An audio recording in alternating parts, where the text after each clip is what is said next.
go back down to the production room. Matt, we ready down there? We're ready. Let's do it to it. Ted Russell Camp's coming up right now.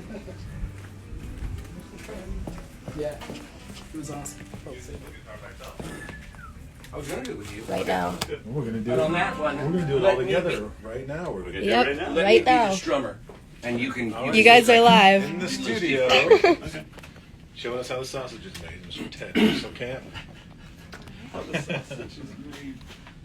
Our second person of the evening right here on this lovely December 5th.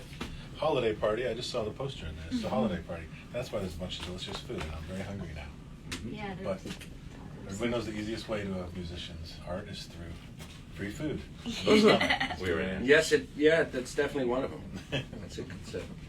Well, like I said, once again, we got Mr. Ted Russell Camp joining us in the studio today. How are you doing, my friend? I'm doing very good. It's good to see you again. How you been? You too, doing all right. Good. It's like you got a compatriot here. Is this the guy you picked up on the street? Do we know him? Actually, literally tonight I picked him up on the street, but I knew him before I actually picked him up on the street. Okay. But this is Dan Wistrop, great friend of mine. We've made a lot of music together. All right, about to do some more. Well, I think let's kick it off with a song, and then we'll chat a little bit in between. Great. We're going to start with a song of mine from a couple of records ago. The record was Down in the Den. The song is called Hobo Nickel. Being a West Coaster who is a member of AAA, we get the AAA magazine Westways every month. This song came from that magazine. Not literally, but there was an article there. I ripped it off from AAA. No, there was an article about the National Hobo Festival that happens every summer in Iowa, and I've never been there. But I got really excited about the idea of the hobo, and the more I started kind of reading about the hobos, the more they reminded me of me and like my crazy musician friends who will travel from town to town to keep making music. And so I had the idea for this kind of Zen hobo song. Hope you like it.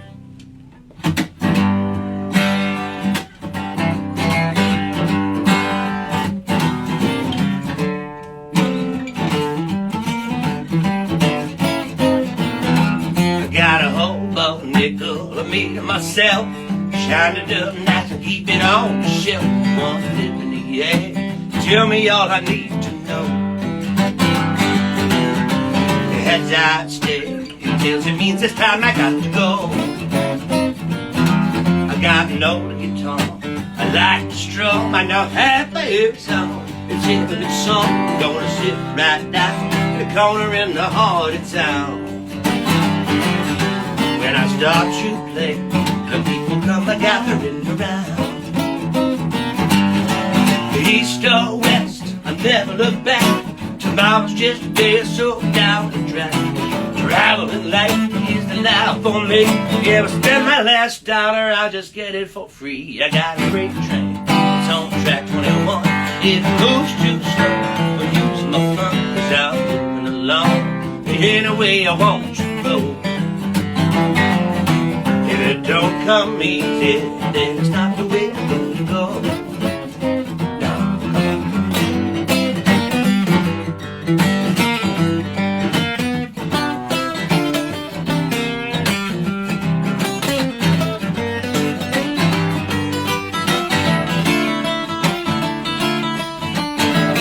One more.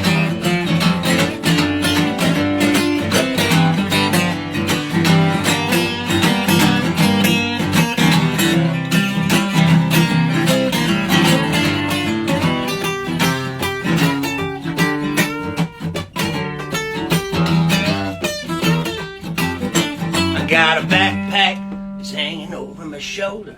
Got everything I need when the night gets colder. A coat and a hat, a compass and a cup of joe.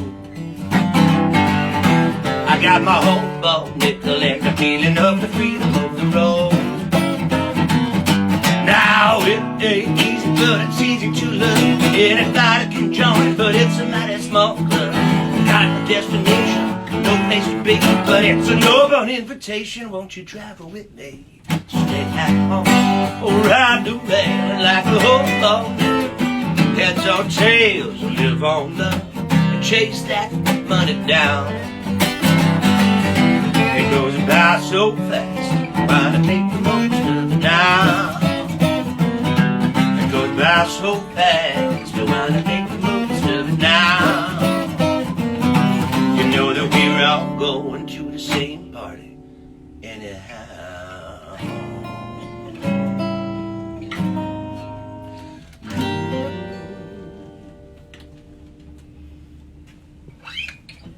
Little hobo nickel. Yeah. Hobo nickel. Straight from Temple. So Camp's mouth to your ears. Well, that's good. So you said that's an older tune. That's one of your. That's maybe 3 or 4 years. That song came out during COVID. Maybe 2020, middle of 2020. And was that off a previous album? Like your That was last from album? Down in the Den. Yeah. In quarantine. The quarantine. Yeah. Actually, interesting enough, I just had a good talk with Mike and how the station and how this show kind of survived through COVID. But that album I was planning on putting out in the summer of 2020. And of course, when everything stopped, kind of like the idea of touring became ridiculous.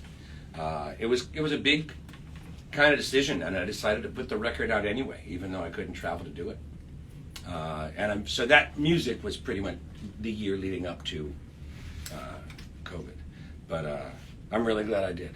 It kept me in touch with a lot of friends and talking with a lot of the kind of radio stations and the publicists and the magazines, and just the emotional energy of putting out a record and kind of becoming your own PR person for a bunch of months kind of made that first year much happier and kind of more manageable for me. Like, I kind of got over the fact that I couldn't be touring, and I did a lot of Facebook Live shows and all that stuff. But yeah, so I'm proud of that record. It was a high record while the COVID was going on. I made another one By during yourself? it. Yeah, That's great. yeah. And then you have another one coming up. As Yes, well. which was also kind of started in that time. Yeah, yeah. Like many artists, we have this kind of mellow, introspective, made during COVID kind of record. Mine was called Solitaire. But the up-tempo songs and some of the rockers that didn't really fit on Solitaire are now on this record that I will have coming out in March. I got a new album coming out. Right. So yeah. And so I always like to start from the beginning of this. Great. Like, where did you get your love of music? Like, how did that come about in your life? Music happened, well, I'm from New York, suburbs of New York City, and it was a requirement that everyone in public school in New York had to start an instrument in the 4th grade. So I started playing trumpet in the 4th grade. And I kind of started liking it, and I was kind of a nerdy, quiet, shy kid, and I think I maybe just took it more seriously than many of the people around me. So I treated it like a class, and so I got fairly good. And it was a few years later, but I realized, wow, this is something I'm getting good at. Then when I was in high school, I got a guitar, got my first electric bass actually, and then being able to making music with my friends, doing rock and stuff that I liked. I got very into jazz, and I was playing in lots of jazz groups and all through college. I played jazz for a living for a while, my first handful of years of professional life after college. But it was kind of playing rock with my friends and improvisationally.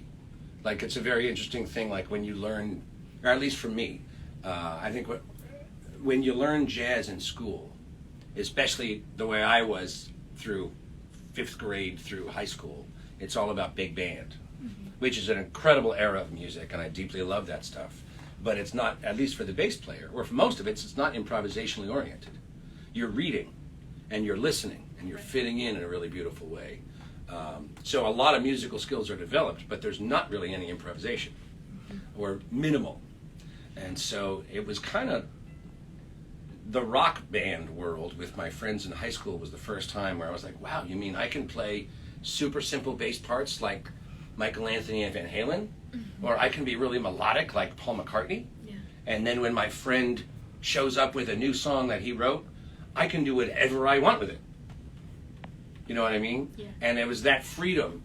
And that was kind of the first time I started having this mix and match of, like, I played with this group of friends and they didn't have a bass player, so I would be their bass player. And I had another group of friends that were more into, like, Black Crowes and harder rock and heavy metal and Sabbath.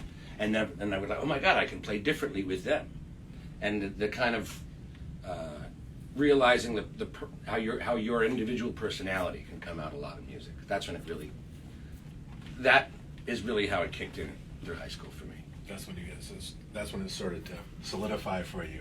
Yeah. Right there. But so Yeah, basically, totally. public school in New York is what really planted the first little seed with you. Can you believe it? I do believe My it. parents both loved music. My dad was more of a jazz guy, and my mom was more of a classical lover. They were both kind of pre-Beatles in their taste for music. So there was definitely music around the house, and they were not that happy when I said I wanted to be a musician for a living, but they loved it, and it was a great extracurricular that could get me into a good college. And, Totally. you know, I had like nice, safe musician friends. You know what I mean? It was great. Well, that's good. That's good to know. So it's trumpet first, and then bass number 2. Yeah. Now, well, let's kick off another tune, and then we'll All right. blabbing about all this stuff. While we're talking about music, here's a song called "This Old Guitar." 1, 2, 3.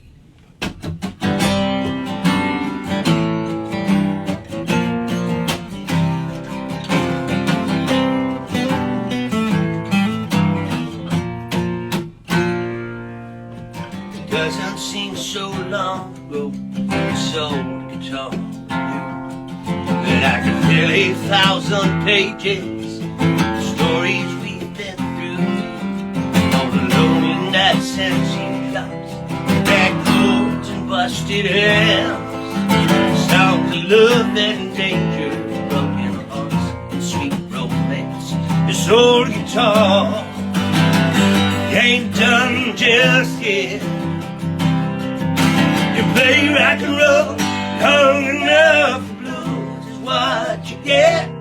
Now you've weathered all these years, every storm and storm, and you know I'm even older than this old guitar.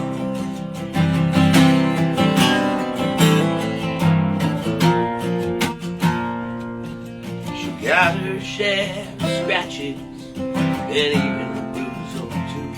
But when the finish has worn down, the bare wood will have to do. She knows just what I'm thinking, and she plays just what I feel. It's like there is a part of me that's made of wood and steel. This old guitar ain't done just yet. You play rock and roll long enough, the blues is what you get. Now you've weathered all these years, every storm and storm, and you know I'm even older than this old guitar. Come on.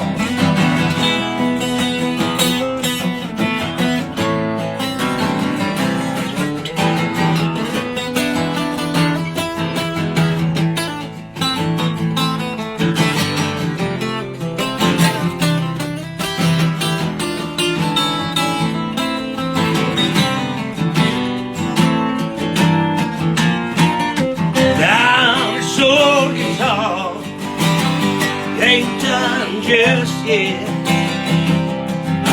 You play rock and roll long enough, the blues is what you get. Yeah, we've weathered all these years, every storm and scar, and you know I'm even older than this old guitar. I said you know I'm even older than this old guitar.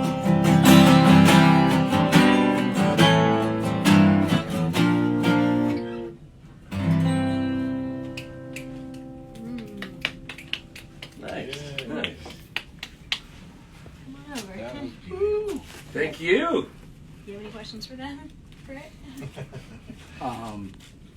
Not off the top of my head. All right, well, we get to hang out after the show. Yeah, Yeah. nothing I can talk about on the radio. Well, let's speak about old guitars or new guitars. Yeah. I consider myself sort of a gear nerd, and when you pull that thing out, Oh, yeah. I noticed. I figured that was an old one, but you said this. No, this is a new guitar one. This is this guitar. It's very unusual. For those of you who are, I guess some of you are watching online, but for those of you who are listening, most acoustic guitars, the headstock where all the tuners are is symmetric. You usually get 3 on each side. This is an unusual one. It's a Fender guitar, and the headstock looks like a classic electric Fender guitar. So this is a brand new one. This line literally came out like a few months ago. Wow.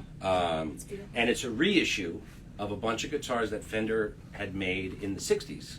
So if you look back, some of those classic pictures of Johnny Cash with that really small guitar, that was this line, or whatever that this is based on. Buck Owens had some. Bob Dylan played some. There's some great shots of Robbie Robertson and the band all playing these kind of guitars. So they did a lot of like getting these guitars into the hands of wonderful roots music and country musicians at the time. And so they just came out, and my friends at Fender were wonderful enough to get me one so I could travel around and help spread the word. with the Yeah. line. All right, you're spreading Yeah. it. We're spreading it. Yeah. The one I got is the King, which is the biggest body size. I think there's also a Palomino, which is also a famous Horse? horse. Yeah. There was a famous music club in LA. Horse. That was with a country music place in LA was the Palomino for a bunch of decades. So anyway, there are 3 different sizes. They're great guitars, and they have killer pickups in them, which is they're designed to be electric acoustic. It looks cool and sounds cool. Yeah, Thank you. That's very good. Very good. So we already did a little, touch on your foundation of music, right? Yeah. Where you first learned it and fell in love with it, and then New York City made your way out to LA, Uh-huh. to Los Angeles. And what happened at that point? Did you do the grind out here? Were you touring quickly? Did you connect? Oh, actually, first what happened is I went to college in Binghamton, New York, which was a great kind of smaller town, but with a great small university. And actually, I was very active in the college radio station, WHRW. Yeah. And so just being here with all the vinyl records around, and it's really bringing back some wonderful memories for me. But after college, I actually moved to Seattle. My girlfriend and I moved, we drove across the country, went to Seattle, and that's where I started gigging and playing for a living. And after about maybe 7 years of that, I started feeling like there was a glass ceiling in Seattle, and I'd be playing groovy. I was really enjoying my life, but I was like, I'm going to be playing funky little bars and weddings and private parties for $100 a night for the rest of my life, because I wasn't. It's not like I was going to join Soundgarden anytime soon. So I was loving it, but I said I need to go to a bigger city. I need to try something new. So we moved. By that time, my girlfriend and I had gotten married. So we then moved down to LA together. We settled in Los Feliz, which some pronounce Los Feliz. That's right. I respect that. Yes, that. yes. But we lived there, and I just started kind of like meeting as many people as I could, going out to see cool bands, trying to meet and join and work with artists that I liked. So I kind of did everything I could for maybe 2 or 3 or 4 years, and then I really started honing in on this kind of roots music thing. The band really changed my life, and getting deeply into their music and how they could combine kind of traditional country and soul and blues and R&B, and then of course when they started working with Bob Dylan, all these incredible songs and this kind of new approach to writing, and that was really inspiring to me.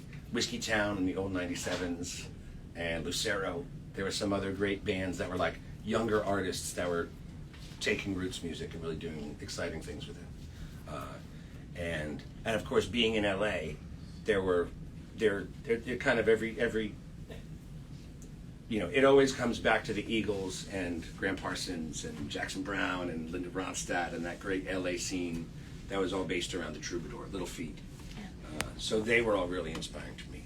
And so after a while, I kind of realized that that's the genre that I want to work in and write in and play with people. And then that's, I stopped doing all the freelance, anything you can do kind of gigs. And you started playing bass for some bigger names, right? Yes. In fact, about 6 months or a year after I made that decision, that's when I met Shooter Jennings. I started playing with him. And I toured, I kind of joined his band at the end of 2003. And then we recorded and played a decent amount in 2004, and then the first Shooter record came out in 2005. So almost 20 years you've been doing Yeah. bass for Yeah. him. And So I've done.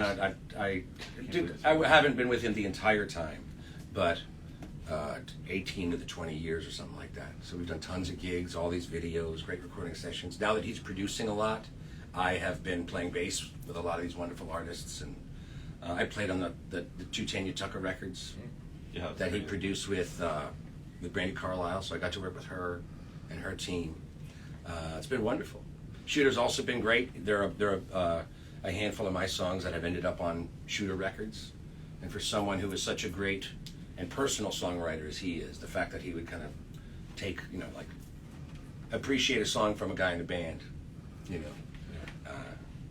yeah, it was a wonderful, it was a great relationship, because it was slightly more, of course it's still Shooter Jennings, his name is on the marquee, and of course a lot of people want to hear what he has to say, so I'm in a support role, but it was more, it always felt like a little more than a band, or a little more than an artist with a bunch of random people playing along who are hired. It really had a band vibe for a long time, and we've really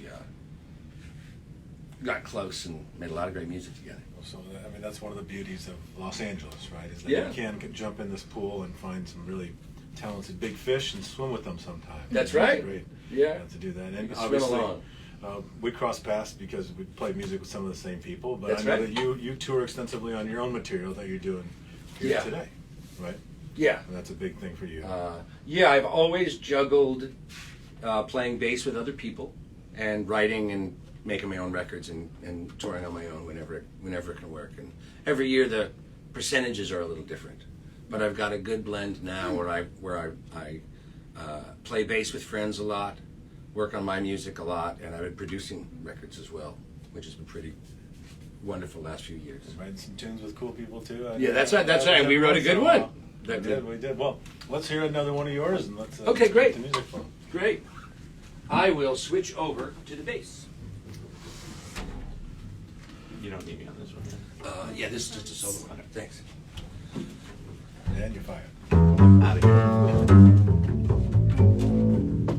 So when I play with my band, I always play bass and sing. And over the years, I started to just do solo bass songs. So this is one of them.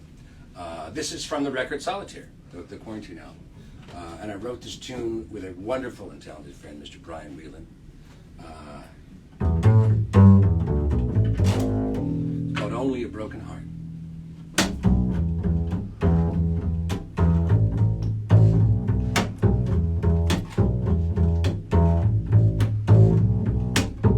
No more looking back. No more wearing black.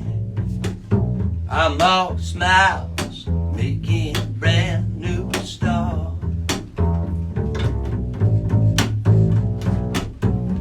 You said I'd be okay. You kissed my cheek and walked away. Well, maybe it's only a broken heart. It's no use trying to understand what's in somebody's heart. If you and me, you just might see you're tearing me apart. Oh, no more looking back. No more wearing black. Maybe it's only a broken heart.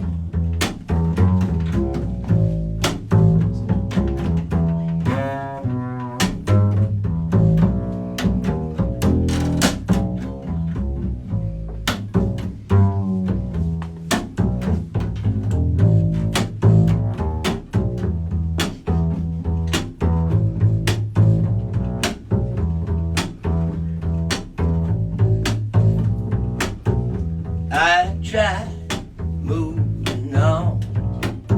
Sometimes I'm getting stronger.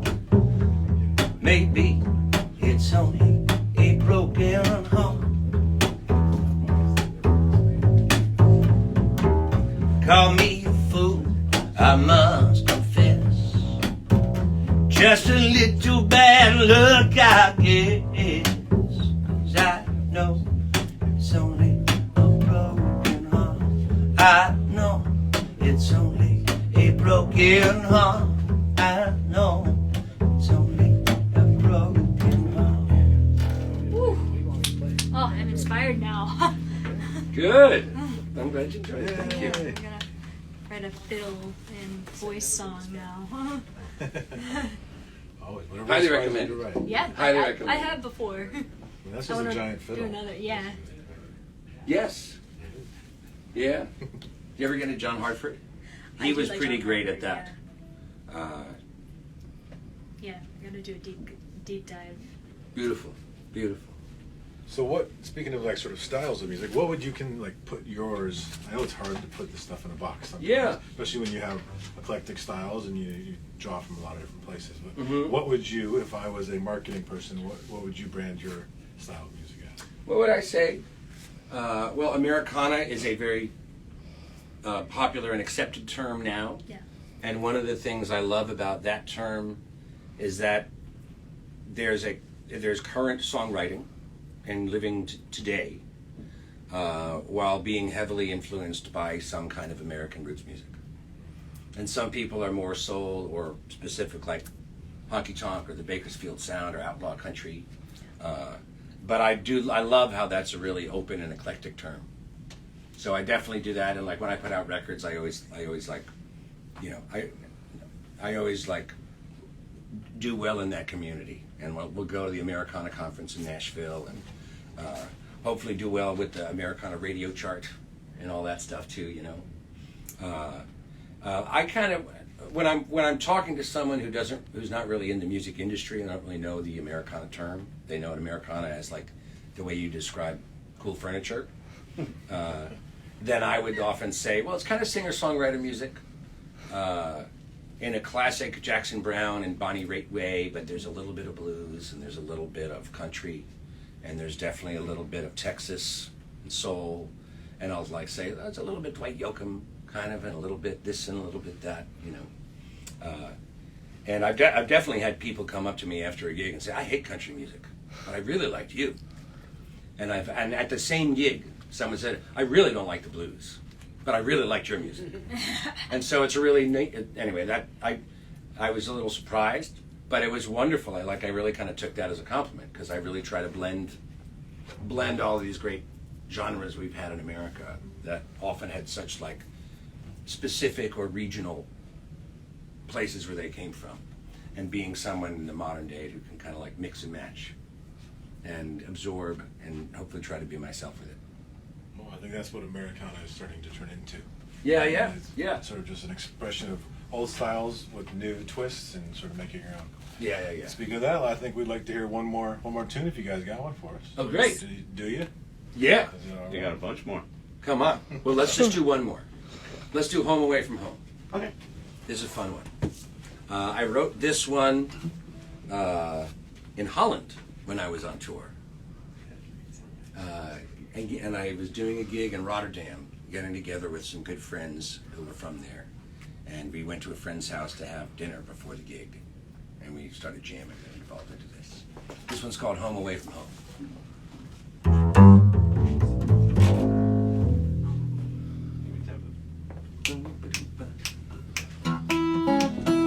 Dan Wistrand on the guitar.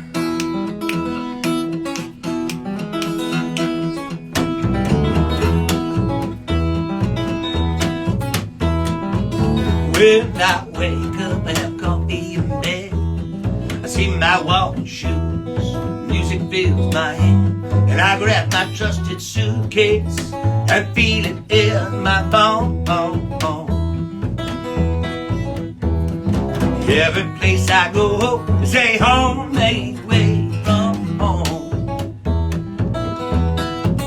It might be one more time, don't one more time, one more year before I'm back around. It might be 1,000 miles, but it never far too long. Every place I go, they say home ain't away from home.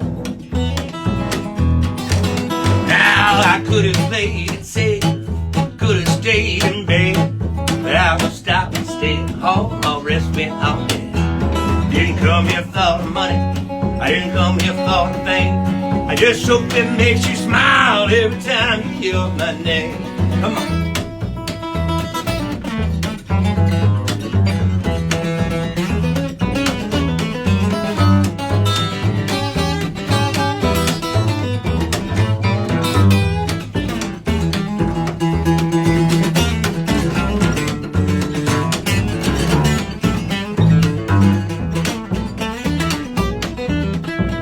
It might be one more time, so one more time.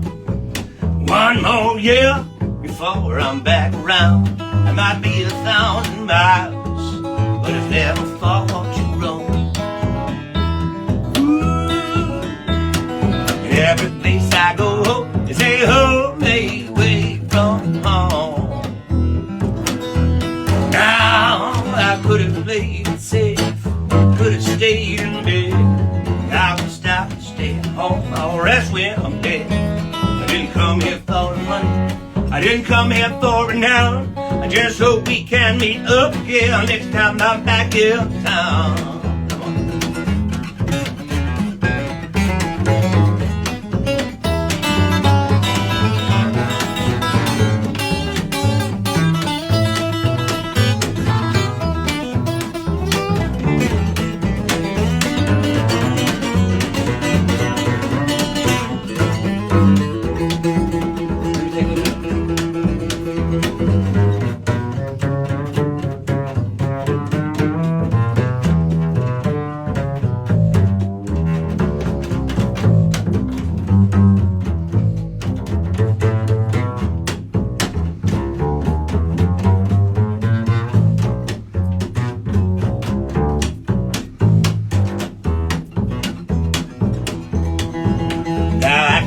Catch a flight, I couldn't take off.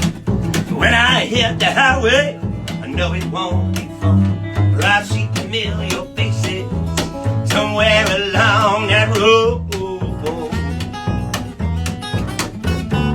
Every place I go is a homemade way from home. Now I said that every place I go is a homemade way from home. Hey, I said that every place I go is a homemade way from home.